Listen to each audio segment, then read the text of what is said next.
This is Ricoh GR3. This is a very popular camera amongst travel and street photographers, and you could probably see why this is such a small and light camera that basically looks like a point and shoot camera. And when I say popular, they probably won't be selling as much volume as something like an entry-level Canon or Nikon, but the GR actually has a pretty long history and it's acquired quite a bit of following since its film days. So what makes this camera so special? Why are we talking about a point and shoot camera in 2019? Well, there are many reasons, but one of them is the sensor. This tiny little camera actually has an APS-C sensor, which means this little camera has a bigger sensor than my Canon SL2, like just by a little, but still, that's pretty amazing. So you know the image quality will be much better than any other point and shoot cameras or your smartphones. And it has an 18.3mm lens attached to it, which is about a 28mm equivalent on full frame. It has 2.8 aperture, and it also has a built-in ND filter, so you can shoot wide open on a bright sunny day.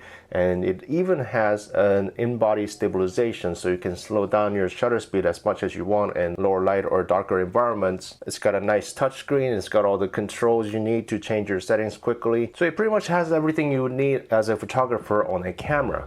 So it sounds pretty great so far, right? So should you buy one? Well, there's one big issue that might stop a lot of people from buying this camera, and that is the price. This little camera costs $900. That's right, $900. And today with $900, you could get a brand new Sony a6400 or a Fuji X-T30. And you know, those cameras don't come with lenses, but if you want more value, you could get something like an a6000 or an M50 or the SL2 or SL3 with like 2 or 3 lenses. So why would you say no to all of those things and buy this? Like, is it really worth sacrificing all those for the smaller size? But like I always say, money's a relative thing, and only you can answer how much you're willing to pay for the tools you need or toys you need. To me personally, I'm more of a general purpose type of photographer. I don't just do street photography. I don't just do weddings. I don't just do landscapes. I like to do a little bit of everything. So if I could just buy one camera, this is probably not the right camera for someone like me. But if you are a full-time street photographer, or if you want something smaller for your travel, and if you're just bored with what you have and you want to try something new, this might be worth a look. I actually first wanted to buy this camera for my Korea and Japan trip last month, but it was still on pre-order, so I couldn't get it delivered on time. And I actually saw this at a camera store in Japan, but it would have costed like $300 more, so I didn't think it was worth it. But I've been playing around with it for about 3 weeks now, and I think I'm ready to give you guys my final review. So as usual, let's go over some of the goods and the bads and the middle bits. We've gone over some of the good stuff already. This has a 24 megapixel APS-C sensor, and the images came out sharp, and the dynamic range and the low light performance was great. You know, as expected with any APS-C sensors, anything above 3200 might be a little noisy, but for casual use or Instagram or anything like that, I felt like anything up to 12,800 was pretty usable. I had no problem pulling back shadows and highlights from the raw files, and just the fact that this is such a small camera and I was getting the same results or even better results than some of my other cameras that are much bigger, that made it much more fun. On this generation, we have a brand new lens. Like I said, it's a 28mm equivalent with f2.8 aperture. It's a very sharp lens, and to me personally, 28mm is a little too wide for the big streets of LA. Sometimes it can be a little difficult to get close enough to the subjects. But if you live in a city with much denser foot traffic like New York or some other crowded places in Asia,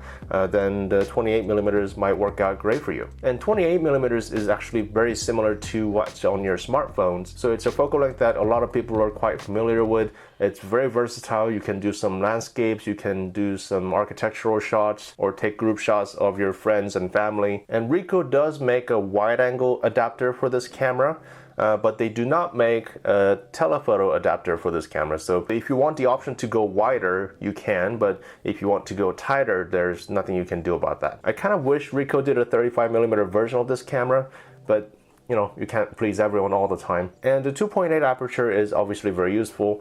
It's not amazing, but when you get close enough to the subject, you can get some nice background blur, and it's good enough for most situations in low light also. And with the IBIS, you always have the option to slow down your shutter speed as well. The camera also has a macro mode, which lets you reduce the focusing distance down to maybe about 2 or 3 inches. And you know, at 28 millimeters, it's hardly a macro photo, but you know, you can get some cool results with it, and I'm glad that's there. And in terms of body design, I really love the understated look. I love how the GR logo is painted gray, not bright white or yellow or orange. And in terms of size, I call this a point and shoot, but it's actually a little bigger than most point and shoot cameras that we used to use like 10 years ago. I would say the size is quite comparable to something like the original iPod, maybe about 30% thicker than that. It is pocketable if you have big pockets. I had no problem putting it in my jacket pocket, but for my pants it was a little tight for me. But just the fact that you can do that is pretty cool. And if you've been following me for a while, I'm usually not a big fan of using smaller cameras, and this was not an exception for that. But because the camera is so light, you can just hold it with 2 fingers basically, and there's just enough space here and there for me to grip the camera, and the grip is actually quite tacky and nice and grippy, and the dials and buttons, although quite small, I feel like they're nicely placed. And a lot of people on the internet complained that the rear dial was too wobbly, and I really don't know what they were talking about. This feels just fine to me. To me, the wobble is not an issue, but it does turn quite easily compared to other dials. And because you have to grip the camera like this, I noticed the settings get changed accidentally time to time. I wish there was a big lock button to lock down all the settings. And the mode dial up here actually has a lock, and you have to press down this little knob to turn the dial. So that's pretty nice. Some of the negatives on the design, the first thing that comes to my mind is this front protective ring here.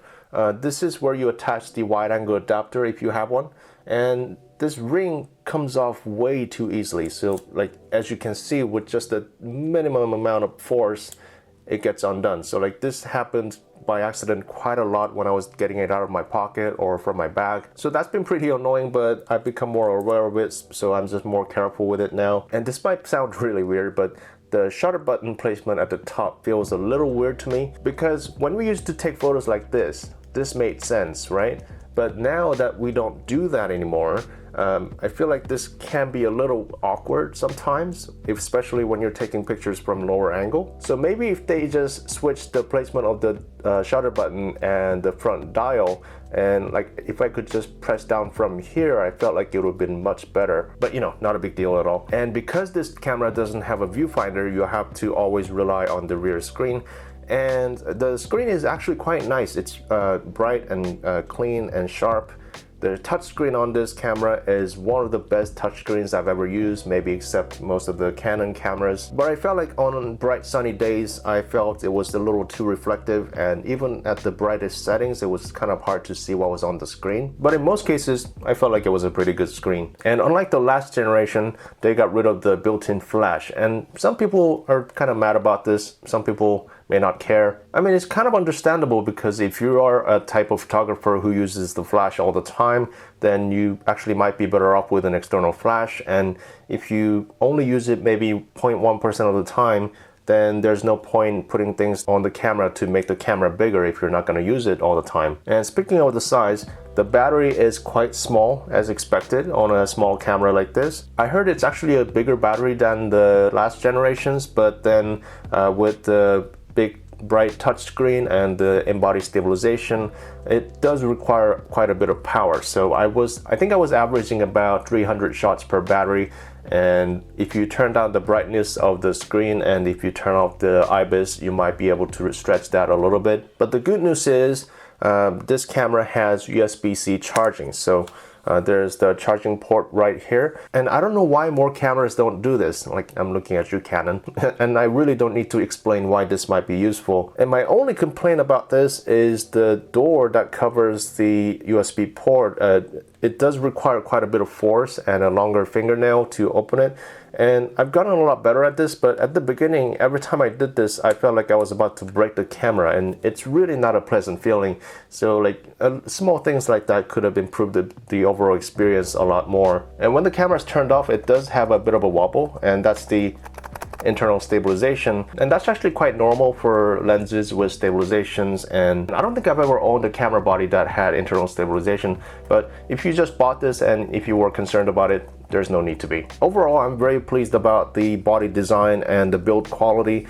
Everything feels quite solid, and apart from some of the buttons, everything's made of metal and feels quite durable as well. One of the most important aspects of modern mirrorless cameras is autofocus, and this camera has a few different autofocusing modes, like not too different from what you would find on any other mirrorless cameras nowadays. And the camera actually has something interesting called the snap focus, and what it is basically you preset the distance between you and the subject, and the camera always defaults to that distance when it's not focusing at anything. And let's say you set it to 2 meters, and when you have to quickly take a picture of something roughly 2 meters away, you just quickly lift up your camera and do a hard press instead of doing a half press to focus like you normally would. Then the camera quickly takes the picture with the preset focus at 2 meters without trying to adjust the distance in any way. I've never used this feature on a camera before, and I've never really been an expert at manual focusing, but it's been really useful to have this because the camera actually has face detection, but I found that to be not so reliable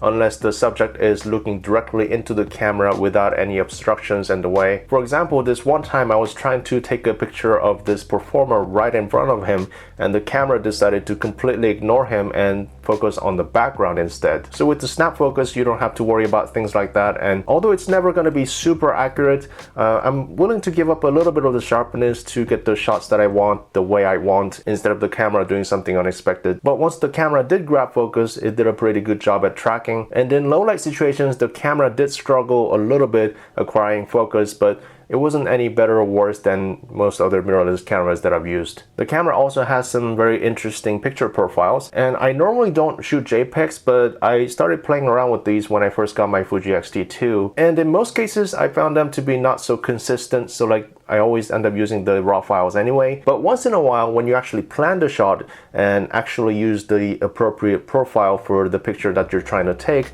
then you might get some cool results with that. The camera does shoot video, and to be completely honest, I don't know what percentage of people who buy this camera will be interested in shooting video with it, but if you are interested in shooting video, then I recommend just using your phone. You're gonna get better results with it. So I think that pretty much covers it, and so far I've been really enjoying using this. This is such a different experience compared to any other cameras that I've owned in the past, like, I don't know, 10 years. Like while I was out shooting in the past 3 weeks, I don't think I've seen anybody with a point and shoot camera, maybe like one person. And it's also kind of a liberating feeling because, you know, like whenever I go out to shoot or when I travel, I always spend a lot of time thinking about which camera to take, which lenses to take, all because of that fear of missing any good shots. And then you have to decide which camera bag to take. But like with this in my pocket, like you don't even need anything else, and maybe just one spare battery. And yeah, it is a bit pricey at $900, but it's such a unique camera and there's really nothing like it on the market. I guess the closest competitor right now might be something like the Fuji X100F, but that is a slightly bigger camera with a viewfinder, and I don't think they're quite in the same category of cameras. So what do you guys think? Do you think something like this is the right camera for you? Or if you're still watching, maybe you've already made up your mind. So let me know what you guys think, and as always, thank you for watching, and I will see you next time. Bye bye.